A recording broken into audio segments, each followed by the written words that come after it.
Hey guys, it's Leah B from Prestige Veteran Medical Consulting. I'm a U.S. Army veteran, physician assistant, and former compensation and pension examiner. Today, I want to come on and discuss hiatal hernia and what happens in a C&P or a compensation and pension exam for veterans that are attempting to either get an increase or receive service connection for this disability. So let's start off by talking about what a hiatal hernia is. So a hiatal hernia, as defined by the Mayo Clinic, I'm going to pull up my notes here, is what it happens when the upper part of the stomach bulges through the large muscle that separates the abdomen and the chest. The muscle is called the diaphragm. So the diaphragm has a small opening called a hiatus, and the tube used for swallowing food, called the esophagus, passes through the hiatus before connecting to the stomach.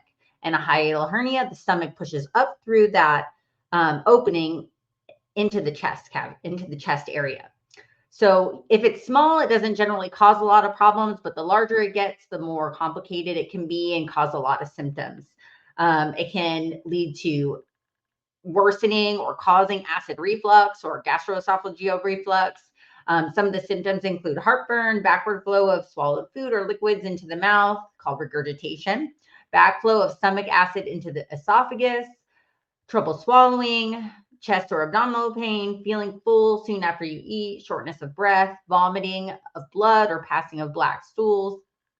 A lot of times this is going to be diagnosed if somebody gets what's called an EGD, which is a scope that's done to kind of look down there and see what's going on that can be identified.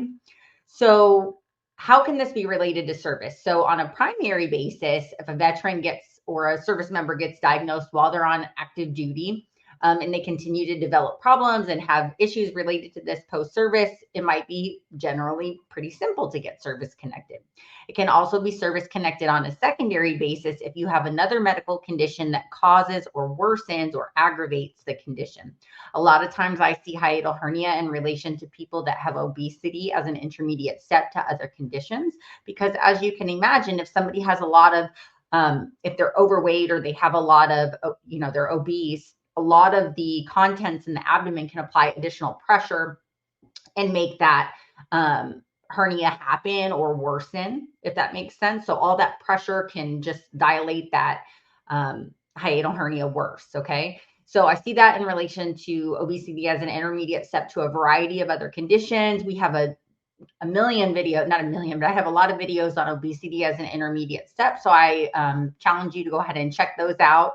And you can gather some more information about how that can work and some of the research studies that are related to obesity as an intermediate step to other conditions.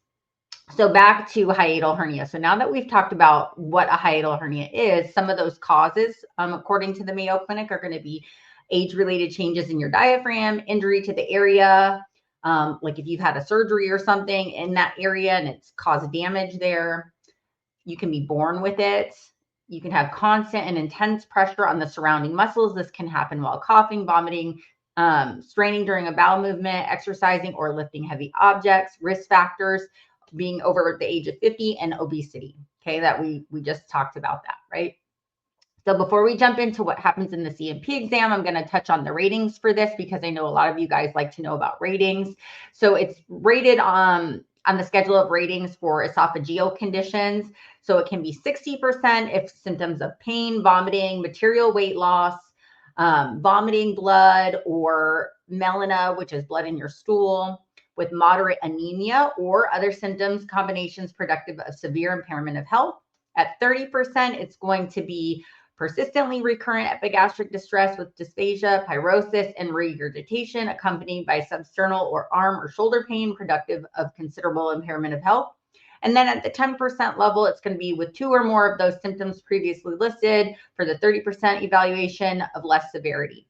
So again, I always like to throw out this disclaimer that I am not a legal professional. I'm not an attorney or a VSO or an accredited claims agent. It's always best if you need someone to help you with strategy or filing of claims for you guys to hire one of those guys that are accredited. The VA has a search tool that you can look for them in your area that I think is pretty cool. I have another video on that if you guys want to check that out.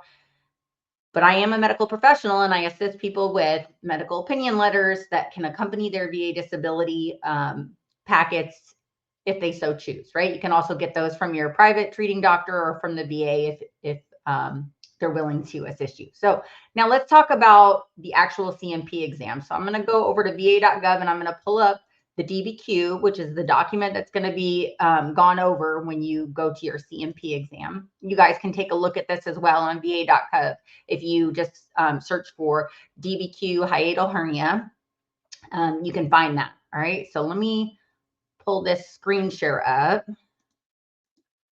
Okay, guys. So here is that DBQ from va.gov on esophageal disorders. As you can see, this is going to be GERD, hiatal hernia, and other esophageal disorders. But we're just going to talk about hiatal hernia today. So you're going to receive a call or a packet in the mail that's going to tell you where your examination is going to be, who it's going to be with. Is it a doctor? Is it a nurse practitioner? Is it a PA? How long they've been doing exams. That's what should be in there. And then there's probably going to be a copy of this DBQ as well for your reference. Okay, so you're going to show up and they're going to go over this document with you. So as you can see, this first page is all about like, who are you? So your name of veteran. This is what the examiner is going to fill out for you and ask you questions on.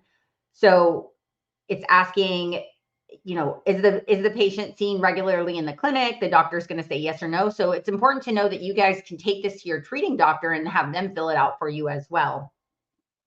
So what records were reviewed? Did they have your claims file or whatever documents they had to review? Okay, so the diagnosis section, as you can see here, does the veteran now have or have they ever been diagnosed with an esophageal condition? Yes or no. So you might have more than one condition that's on this list.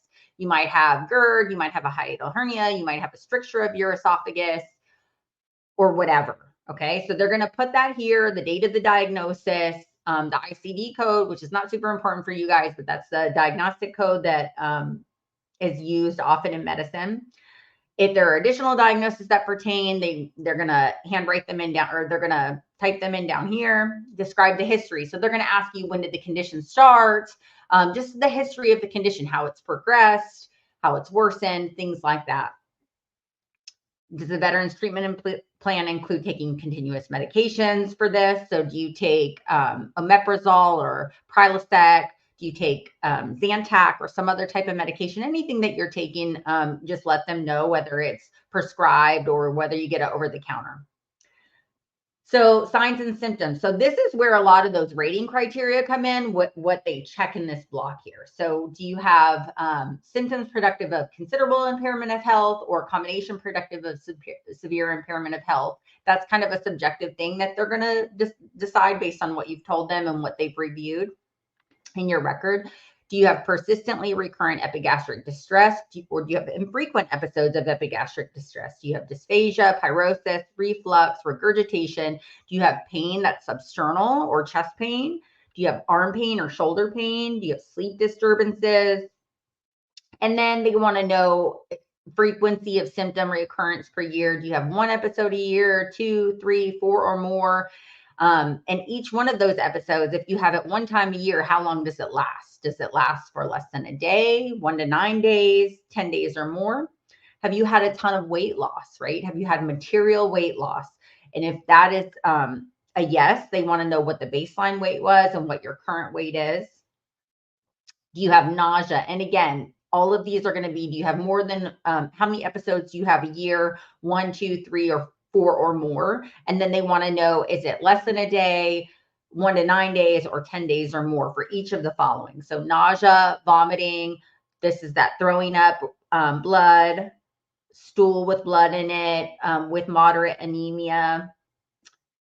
And then if you've got esophageal stricture, which we weren't super talking about today, but if that's relevant, it's going to be filled out here. If you've had any tumors, benign or malignant neoplasms, they want to know about that here. Okay, other pertinent physical findings, complications, conditions, signs, symptoms, and scars. So scars are going to be on like every single DBQ, right? So are there any other pertinent physical findings that were not listed above? This is where they're going to put those in. And then here's the scar section. So perhaps if you had a surgery, they're going to want to know details about that and then measure the scar. Diagnostic testing, if you've had that upper endoscopy done or that EGD, they want to know that, the date, the results. Have you had upper GI radiographs? all of these different studies, biopsies. Has lab testing been performed, especially if they're documenting that you have anemia, they want to know what those levels are, okay? H. pylori, which is another disorder that can cause some of these symptoms. Any other diagnostic testing, okay? Do you have functional impacts? How does that impact your ability to work? Okay, and then remarks, if they have any other comments. And then they're going to sign it and they're going to put their information down here, okay? So let me jump back over here to, okay. So we talked about what the condition is, what the ratings are, what happens in a C&P exam. I hope this was helpful to you guys. Please drop some comments. Let me know if you have any questions and I'd be happy to answer them. And as always, thank you for watching and please like and subscribe. Talk to you guys later.